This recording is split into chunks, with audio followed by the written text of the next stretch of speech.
Hello, everyone, and welcome to 2K Sports. Damon Bruce here. It's Tuesday Hoops, and it's next. It'll be Danny Granger and the Indiana Pacers facing off against Kyle Lowry and the Toronto Raptors. And that'll do it from the studio. Let's get you out to Kevin Harlan and the rest of the 2K Sports broadcast crew at the arena. I'll see you back here at halftime.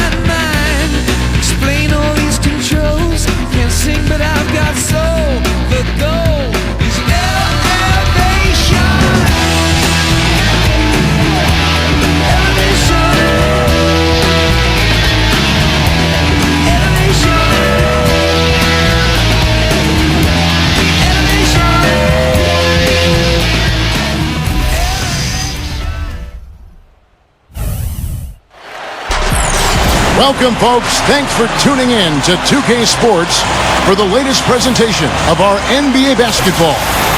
Along with Steve Kerr, Clark Kellogg, and our sideline reporter, Doris Burke, this is Kevin Harlan. You can feel the energy here at Air Canada Center. The Raptors looking to please their fans in this Eastern Conference matchup. Here's the starting five. State Farm presents our lineup for the tip-off.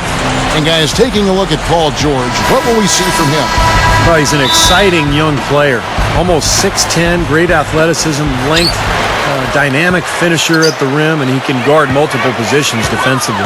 And you know what, Steve? His growth defensively has been just as impressive. He uses that length to great advantage, contesting shots and coming away with deflections and steals.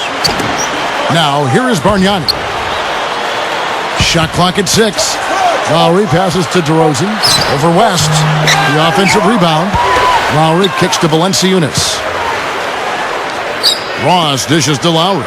Good ball movement here by the Raptors. Valanciunas with the ball. Picked up by Hibbert. It's stolen by Hill. And now the fast break. Hill with the ball. Here's George. Shot misses. And it's the Raptors taking it the other way. You know, it's not very easy to make the jump into the top 4 teams of a conference, especially when you're coming from the bottom half of that conference. But the Pacers were able to do that last season in large part due to how they played on the road. Dishes it to West. It's back to Hill. We play just over a minute here in the first. Here's West. It's hauled in by the Raptors. Back to the Pacers, and Clark, you know him so well. The road was a problem for them the season before last, but it was, Steve, as we saw with their nice record, a strength for them last year in their playoff campaign. Yeah, not bad. They finished 19-14 on the road, which was the second best record in the East on the road behind the Bulls. So I think this is an up-and-coming team that seems to be getting better and better. Here's Hill, following the score by DeMar DeRozan. Bargnani against West. Over Bargnani. West can't get that one to fall. And it is very dangerous to leave him open like that. Lucky break for the defense that he missed it. Lowry against Hibbert. Bargnani inside the three-point line. Offline from the top of the key.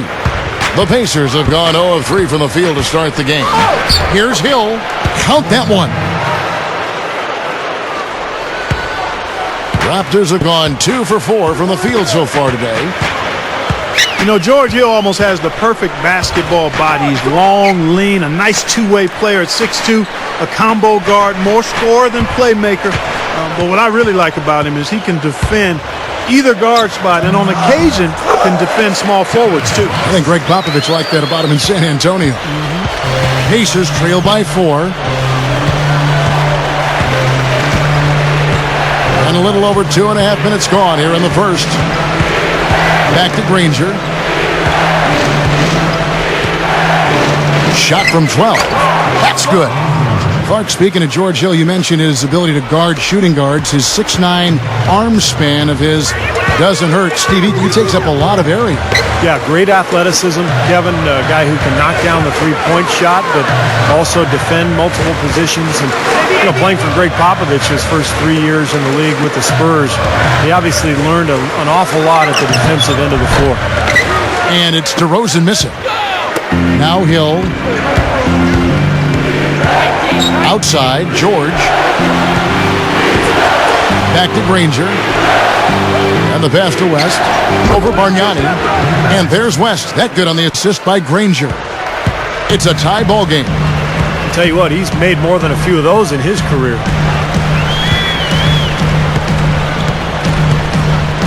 A minute 20 left in the first quarter of the game. They set the screen. The dish to Ross. Slams it on the run.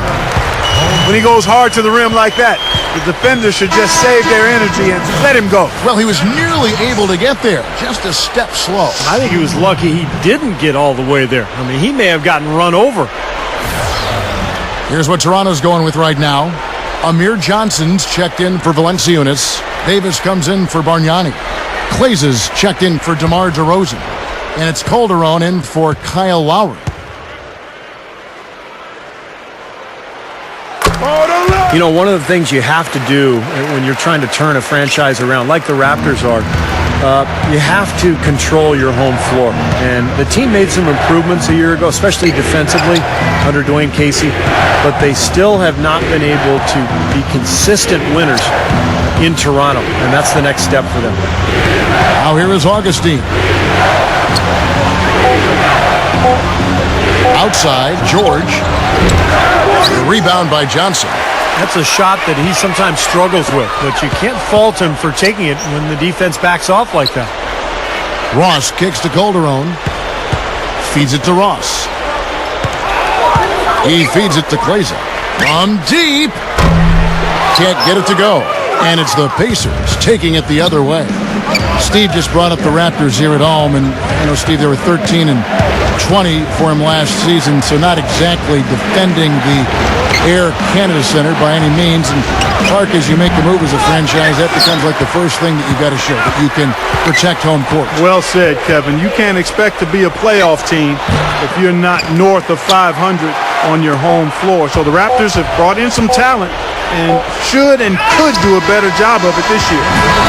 1 quarter in the books, and it's been a close one so far. The Raptors out in front, leading by 3.